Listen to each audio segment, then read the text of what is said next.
Esta semana ha estado reunida la plenaria de la Conferencia Episcopal Alemana. Una reunión siempre interesante y aunque no se conoce en este momento el resultado final, las conclusiones, ya ha dado mucho que hablar.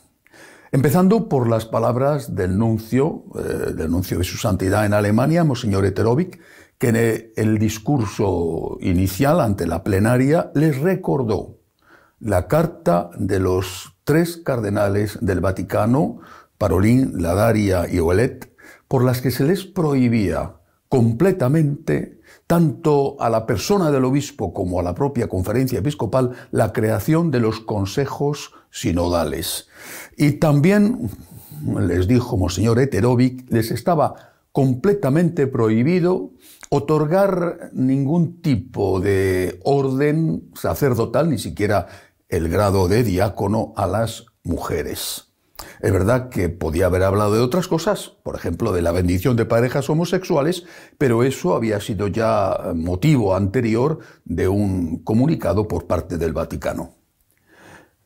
Monseñor Bankin, el presidente, parece que está un poco más sumiso, al menos lo parece. Ha escrito una carta a los 3 cardenales que dirigieron la carta prohibiendo los consejos sinodales, diciendo que están abiertos al diálogo y que están estudiando la posibilidad de sustituir los llamados consejos sinodales por otra figura que serían los comités sinodales. En este momento no se sabe todavía si eso va a ser así y qué atribuciones tendrán los comités sinodales, porque podrían ser simplemente los mismos perros con distintos collares, es decir, alguna función menor que sería simplemente un maquillaje. Habrá que esperar y ver lo que pasa. Pero lo más novedoso, sensacional de la semana no ha venido en esta ocasión de Alemania, sino de Estados Unidos. El obispo de Springfield, Monseñor Paprocki, en un artículo publicado en la revista First Things, un artículo que va a dar muchísimo que hablar, se ha referido, sin nombrarle, al caso del cardenal de San Diego, McElroy. McElroy había escrito en la revista América de los jesuitas que, según él, los actos, no la homosexualidad, sino los actos homosexuales no eran pecado. Y que, por lo tanto, los que llevaban a cabo esos actos homosexuales podían perfectamente comulgar, además de manifestarse abierto a la bendición de las parejas homosexuales.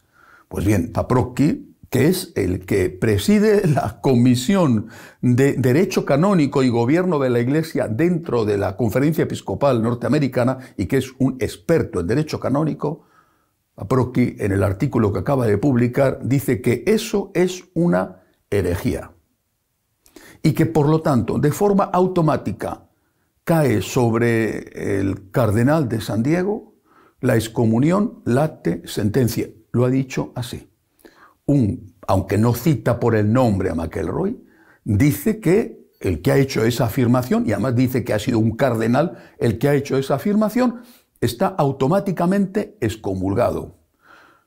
Es verdad que el propio derecho establece que esa excomunión tiene que hacerla pública el Papa, pero la excomunión, si es late sentencia, ya recae inmediatamente sobre el que ha proclamado esa herejía. Además, si la excomunión es oficial cuando el Papa se la comunica, desde el momento en que no es un asunto privado, sino que es un asunto público y publicado, es motivo de discusión si esa excomunión es también algo que todos pueden y deben saber, como si hubiera sido oficialmente comunicada por el Papa. Es una cuestión ciertamente abierta, pero Monseñor Paprocki llega a más y dice que resulta inquietante, dice que resulta indecoroso que pudiera llegar el caso de que un obispo, un cardenal, excomulgado con late sentencia por hereje, participara en el cónclave para la elección del siguiente pontífice. Las consecuencias de estas afirmaciones del obispo de Springfield, insisto, es un experto en derecho canónico y en su artículo cita una y otra vez textos tanto del código como del catecismo. Las consecuencias son tremendas. Son tremendas, por ejemplo, para el caso que él mismo plantea, que él llama que sería una situación indecorosa e inquietante. La situación de que un excomulgado que no es que él lo sepa, sino que por haber sido público y publicado lo que ha hecho, todo el mundo sabe que está excomulgado automáticamente. Un excomulgado participe en el cónclave. Eso algunos quizá podrían utilizar ese dato, ese hecho, para no aceptar la validez de la elección del siguiente pontífice. Es un tema, repito, abierto a la discusión. El excomulgado, sea sacerdote, obispo o cardenal, si es late sentencia y no se le ha comunicado oficialmente la excomunión, puede celebrar válidamente los sacramentos y los fieles pueden participar de esos sacramentos. Mantiene incluso la jurisdicción de gobierno pensando en el bien de los fieles, tanto en su parroquia como en su diócesis. Pero, vuelvo a repetir, desde el momento en que no es una cosa privada, sino pública y publicada, eso sigue siendo así. Es una cuestión verdaderamente seria y grave. No afecta solamente al obispo o al cardenal de San Diego, sino a tantos obispos y cardenales, a tantos sacerdotes que en sus homilías o en sus mensajes defienden abiertamente, públicamente, con doctrinas contrarias a la enseñanza de la Iglesia. Lo que ha hecho Paprocki ha sido simplemente utilizar un viejo término que ya estaba en desuso, el término herejía, hereje, que había sido sustituido por lo de hermanos separados. Le ha dicho, son herejes. Y por lo tanto, como son herejes, sus cargos eclesiásticos decaen desde el momento en que esa herejía se produce y sufren la excomunión late sentencia, es decir, la excomunión inmediata. ¿Qué va a ocurrir si ese sacerdote que ha hecho una homilía enseñando cosas contrarias a la Iglesia, en el tema que sea, qué va a ocurrir si ese sacerdote se encuentra al acabar la misa con un laico o durante la misa, que se levanta y le dice, usted es un hereje? ¿Qué va a ocurrir? O si se lo dicen a un obispo, porque Paprocki se lo ha dicho a través de una revista a un cardenal, y no es el único que podría quedar afectado por eso. ¿Qué va a ocurrir? Posiblemente no van a pensárselo un poco más, diciendo, bueno, yo no quiero líos, si digo esto o aquello voy a encontrarme con algunos feligreses que van a decir que soy un hereje y van a tener argumentos para decírmelo. Posiblemente eso no vaya a suceder porque están convencidos de lo que hacen y porque además posiblemente no creen en las excomuniones y no creen que sirva para nada. Y no quiero alargarme sobre lo que posiblemente sí que creen. Pero eso no es lo esencial. Lo esencial no es lo que ellos piensan, lo que ellos sienten, sino lo esencial es lo que ellos son. Sientan, piensen o crean lo que quieran, lo que son está claro. Repito, Paprocki lo ha dicho con toda claridad y es un experto.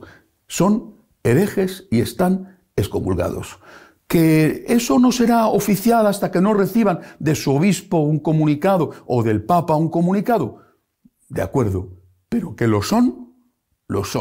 Y eso tiene muchísimas consecuencias a todos los niveles y puede tener muchas más consecuencias en el futuro. ¿Qué puede suceder de ahora en adelante?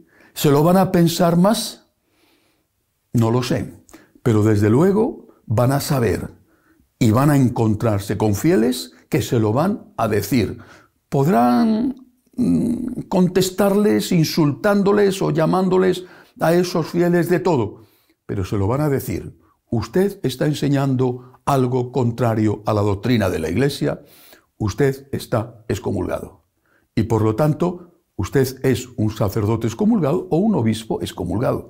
Insisto, es lo que acaba de hacer el obispo de Springfield, Paprocki, es lo que acaba de decir públicamente y es lo que ahora habrá que discutir el tipo de alcance que tiene una consecuencia así. Creo que hay que seguir rezando por el bien de la Iglesia y por la unidad de la Iglesia. Y que hay que seguir pidiendo la unidad para que no tengamos que afrontar situaciones tan terribles como estas en las cuales un obispo dice que un cardenal, aunque no cite su nombre, está excomulgado y que eso resulta inquietante, indecorosamente inquietante de cara a la posibilidad de un cónclave. Imaginemos lo que eso puede suponer para el gobierno de las parroquias y de las diócesis. Hasta la semana que viene, si Dios quiere.